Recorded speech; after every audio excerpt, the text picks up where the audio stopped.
Perang Batak. Perang Batak adalah perlawanan yang dilakukan oleh rakyat negeri Toba di Sumatera Utara kepada Belanda. Perang ini disebut juga Perang Batak atau Tapanuli karena di sana sebagian besar masyarakatnya berasal dari rumpun suku Batak. Perlawanan ini dipimpin oleh Sisingamangaraja ke-12, yaitu raja di negeri Toba, Sumatera Utara.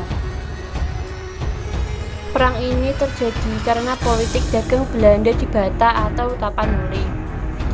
Hal ini membuat rakyat mengalami kerugian dan penderitaan yang hebat. Kedatangan Belanda ke Sumatera.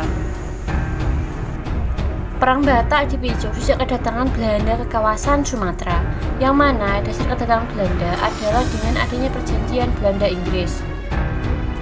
Perjanjian ini disebut Anglo-Dutch Treaty of 1824. Dari sinilah Belanda mulai melancarkan monopolinya di bumi Sumatera.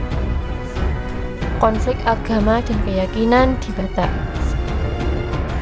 Awal konflik antara Belanda dan Batak dipicu dari berkembangnya agama Kristen yang dibawa oleh Belanda melalui misionarisnya yang bernama Dr. Nowensen.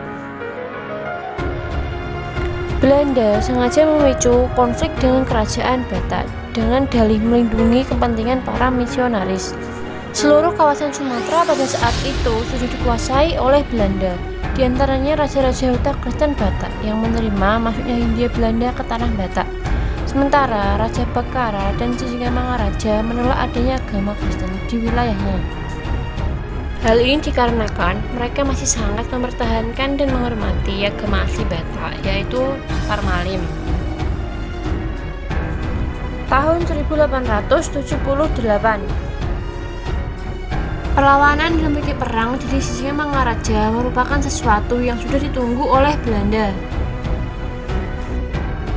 Hal tersebut memudahkan Belanda untuk beralasan bahwa kerajaan Bataklah yang mengobarkan perang terlebih dahulu. Pada 14 Maret 1878, Belanda mendatangkan Presiden Boyle bersama tambahan pasukan yang dipimpin oleh Kolonel Angeles sebanyak 250 orang tentara dari Sibolga.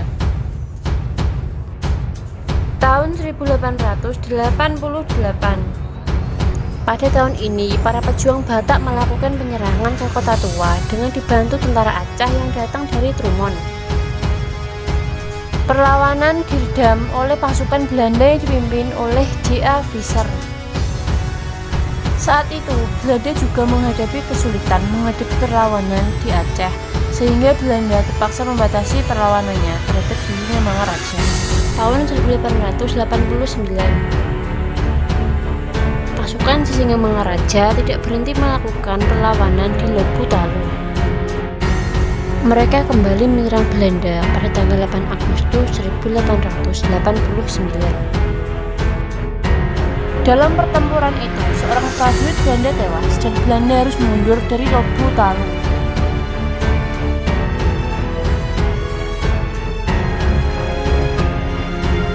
Namun, Lobutalu dapat direbut kembali. Tidak hanya di Lobutalu, Huta Paung juga diduduki oleh Belanda pada tanggal 4 September 1889. Pada 1907, pada tahun ini, pasukan Belanda yang dijuluki Kolonel Macan mengepung Sisingamangaraja. Namun, Sisingamangaraja tetap melakukan peperangan dan tidak bersedia menyerah.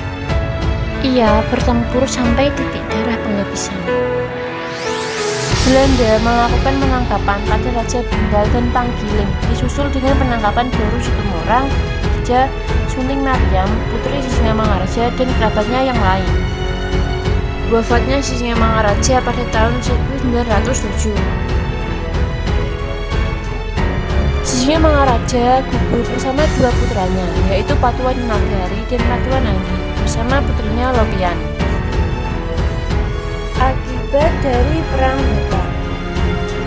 Perang Batak ini menyisakan kesedihan, kehancuran, korban jiwa, penindasan, penistaan, dan tidak kebebasan masyarakat Batak. Perang Batak banyak yang terbunuh, pemukiman mereka hancur karena dibakar.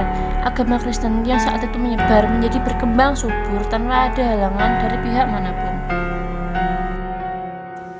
Sedangkan pihak Belanda mengalami krisis pendanaan karena saat bersamaan mereka juga menghadapi Aceh yang begitu kuat, sehingga dia harus menggunakan pasukan dari luar yang dibayar mahal. Belanda berhasil menguasai dan menancapkan monopoli dagangnya di Tapanuli, Batak, terutama hasil perkebunannya, yaitu tembakau. Dilihat dari sudut sosial adalah berkembangnya agama Kristen di Tapanuli secara meluas sehingga menyebabkan perubahan keyakinan masyarakat sebelumnya. Sekian presentasi dari saya. Saya ucapkan terima kasih.